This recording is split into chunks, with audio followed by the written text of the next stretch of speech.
એક સવાલ જે સદીઓ જૂનો છે પણ આજે પણ એટલો જ પ્રસ્તુત છે અને નવાઈની વાત એ છે કે એનો જવાબ આપણને 15મી સદીની એક કવિતામાં મળે છે. તો ચાલો આજે એક એવા પદની સફર કરીએ જે આખા બ્રહ્માંડના રહસ્યને ખોલી શકે છે. આ એ સવાલ છે જે કદાચ આપણા બધાના મનમાં ક્યારેક ને ક્યારેક તો આવ્યો જ હશે, ખરું ને? આપણે ઈશ્વરને મંદિરોમાં શોધીએ છીએ, મૂર્તિઓમાં શોધીએ છીએ, શાસ્ત્રોમાં શોધીએ છીએ, પણ શું એનું સાચું સરનામું ક્યાંક બીજે જ છુપાયેલું છે? આ જ સવાલનો જવાબ આપણને એક મહાન કવિ પાસેથી મળવાનો છે. અને આ સફરમાં આપણા ગાઈડ છે ખુદ નરસિંહ મહેતા.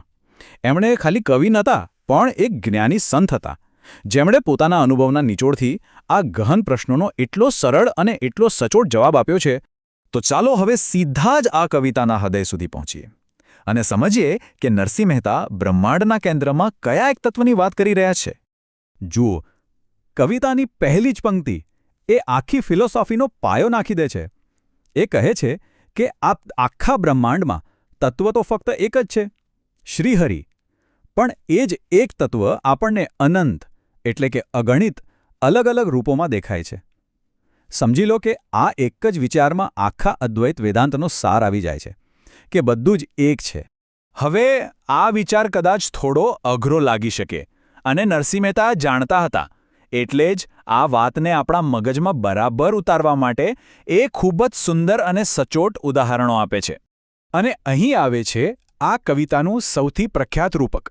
અહીંયા ઈશ્વર અને સૃષ્ટિના સંબંધને સોના અને ઘરેણાંના ઉદાહરણથી સમજાવવામાં આવ્યો છે. આ પંક્તિ કહે છે કે સોનામાંથી અલગ અલગ ઘાટ ઘડ્યા પછી ભલે એના નામ અને રૂપ જુદા જુદા હોય, પણ અંતે તો એ સોનું જ છે. ચાલો આને હજી વધુ સહેલું બનાવીએ. વિચારો, એક સોનામાંથી બંગડી બનાવે છે, હાર બનાવે છે, વીંટી બનાવે છે. હવે એ બધાના નામ અને આકાર અલગ અલગ છે, બરાબર, પણ એનું મૂળ તત્વ શું છે? સોનું. બસ એવી જ રીતે આ સૃષ્ટિના તમામ જીવો, પદાર્થો અને સ્વરૂપો ભલે અલગ દેખાતા હોય, પણ એ બધા એક જ પરમાત્મા તત્વમાંથી બનેલા છે. પણ જો સત્ય આટલું સરળ છે, તો પછી દુનિયામાં આટલો ભેદભાવ અને મતભેદ કેમ છે? નરસિંહ મહેતા એનો પણ જવાબ આપે છે. એ કહે છે કે અલગ અલગ ગ્રંથો અને શાસ્ત્રોએ ખરી વાત કરવાને બદલે ગૂંચવણ ઊભી કરી દીધી, અને એના કારણે લોકો જેને જે ગમ્યું એ સ્વરૂપને પૂજવા લાગ્યા અને જે મૂળભૂત એકતા હતી એને ભૂલી ગયા. આ ગૂંચવણનો ઉકેલ પણ નરસિંહ મહેતા પ્રકૃતિમાંથી જ આપે છે. અને જુઓ, આ કેટલી સુંદર વાત છે.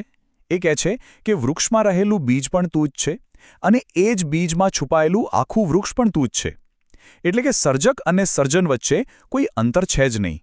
આપણને જે ભેદ દેખાય છે એ તો માત્ર એક પડદો છે. અહીંયા આ પટંતર શબ્દ છે ને, એ બહુ જ અગત્યનો છે.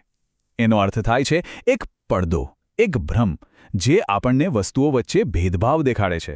નરસિંહ મહેતા કહે છે કે આ ભેદભાવનો પડદો ક્યાંય દૂર નથી, આપણી ખૂબ જ નજીક છે, અને એ જ આપણને સાચી એકતા જોતા રોકે છે.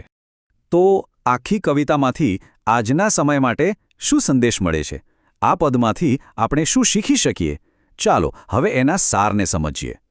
તો આખી કવિતાનો સાર શું છે? પહેલું, દરેક વિવિધતા પાછળ જે એકતા છુપાયેલી છે એને જોવી. બીજું, કોઈપણ વસ્તુના દેખાવ અને નામથી આગળ વધીને એના મૂળ સત્યને ઓળખવું. અને ત્રીજું, એ સમજવું કે જેણે આ સૃષ્ટિ બનાવી છે એ પોતે જ આ સૃષ્ટિ છે. નરસિંહ મહેતાના મતે આ સમજણ જ સાચી શાંતિનો રસ્તો છે. પણ સૌથી મોટો સવાલ કે આ જ્ઞાન મળશે ક્યાંથી? નરસિંહ મહેતા અંતમાં એકદમ સ્પષ્ટ કહે છે, આ જ્ઞાન કોઈ દલીલોમાં નથી, આ તો મનની શોધ છે. અને જ્યારે એ શોધ સાચા પ્રેમથી કરવામાં આવે ત્યારે સત્ય પોતાની મેળે જ પ્રગટ થાય છે. તો અંતમાં ચાલો એક વિચાર સાથે છૂટા પડીએ.